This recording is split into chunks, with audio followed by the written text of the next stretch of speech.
Ustadz, langsung pertanyaan pertama Ustadz, yaitu tentang sholat safar, dalil, jarak dan pelaksanaannya.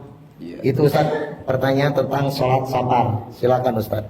Ya, terima kasih atas pertanyaan yang telah masuk sebanyak 30 pertanyaan.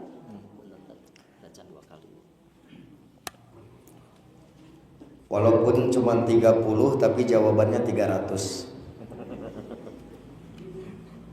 Catatan yang pertama, perihal jarak yang ditempuh bagi seseorang untuk mendapatkan rukhsah jamak qashar.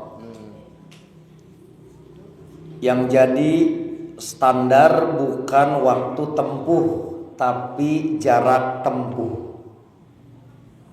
Kalau ukuran waktu, ke Singapura jauh lebih cepat daripada ke Garut. Karena ke Singapura pakai pesawat terbang, ke Garut pakai darat, can macet di Nagreg. Tetapi karena yang jadi ukuran adalah jarak tempuh, dua dalil yang sama-sama diterangkan oleh Anas bin Malik.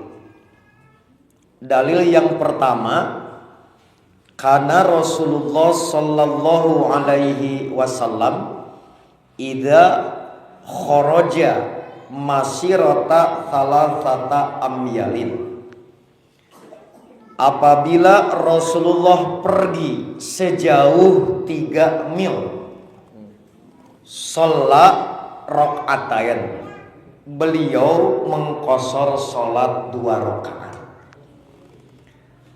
Dalam hadis yang lain dengan bahasa yaksurus sholah. Kasus yang kedua juga diterangkan oleh Anas bin Malik. Sholat Nabiyu sallallahu alaihi wasallam bil Madinati arba'an. Ketika Nabi mukim, berada di wilayah sendiri di Madinah, beliau sholatnya tam, sempurna 4 rakaat. Wabi Zilkhulaifah sholat rakaatain, ketika beliau berada di Zulhulaifah beliau sholat di qashar. Jarak Madinah dan Zulhulaifah itu sama 3 mil. Berdasarkan dua dalil inilah, maka 1 mil itu kurang lebih 1,6 kilometer. Berarti 3 mil itu 4,8 sekian kilometer. Dewan Hizbah memberikan anjuran untuk ketentraman. Maka sholat jamak qashar bisa diberlakukan jika jarak tempuh sudah masuk minimal 6 kilo.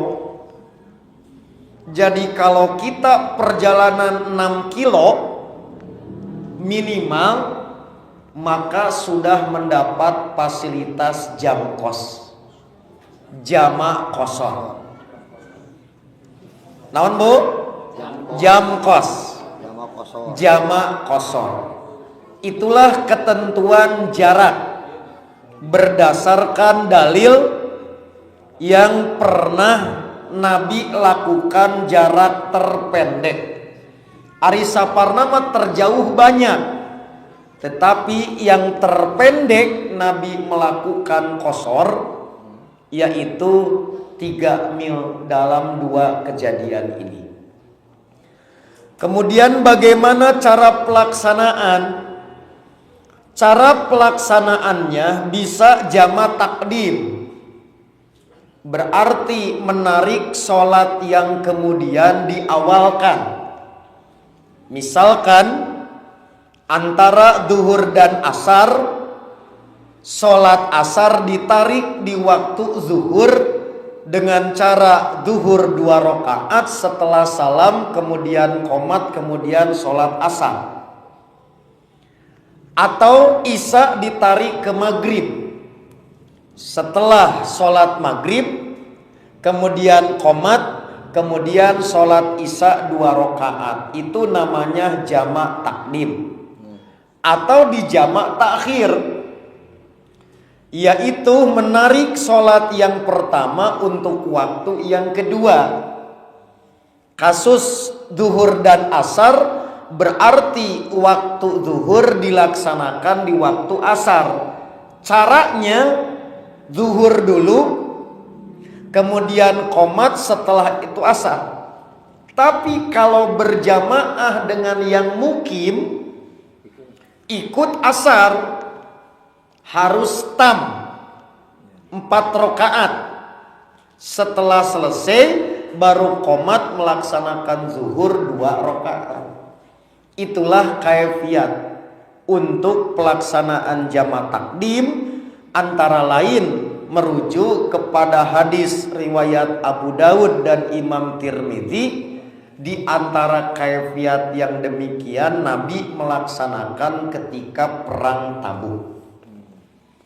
Begitulah jawaban untuk pertanyaan ke-100. Saya kembalikan ke penguasa forum. Terima kasih, Pak.